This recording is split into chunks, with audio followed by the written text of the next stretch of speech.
For years, I showed you a polished author persona, hiding the vulnerable, neurodivergent woman actually holding the pen. I hid behind screens, filters, and carefully curated scripts.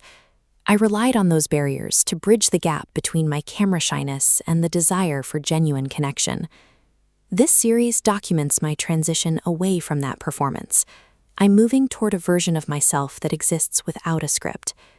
True belonging requires a foundation built on your own terms, not a reality constructed for someone else's comfort. I call this the first draft of life. It's defined by perfectionism, masking, and chasing external validation. Maintaining this performance actively suppresses my disabled and neurodivergent needs. The core fractures as the structure grows, because it was never designed to hold this weight.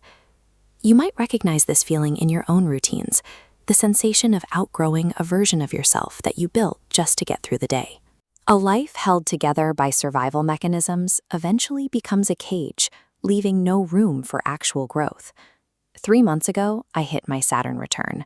Think of it as a quiet, inescapable deadline, a moment where your life undergoes a mandatory structural audit.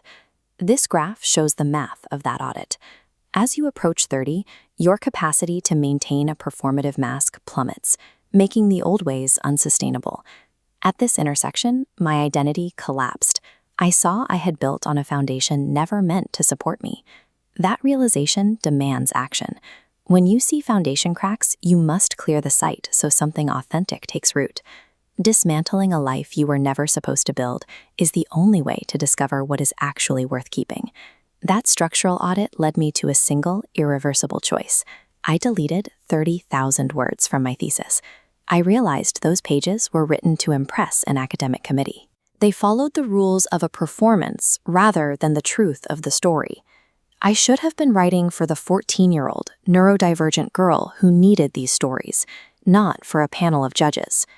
Hitting backspace on months of work was painful, but as the word count dropped, I felt the deep relief of finally being able to speak in my own voice.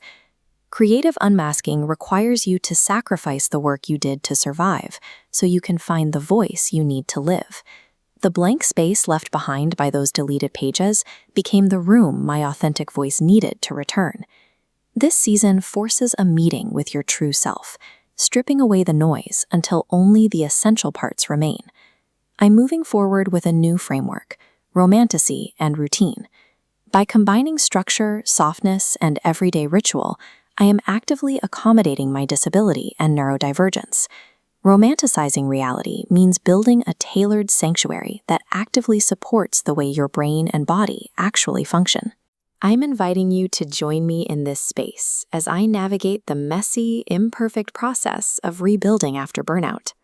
In Episode 2, we'll look at the creative mechanics of my draft and why deleting those 30,000 words saved my writing.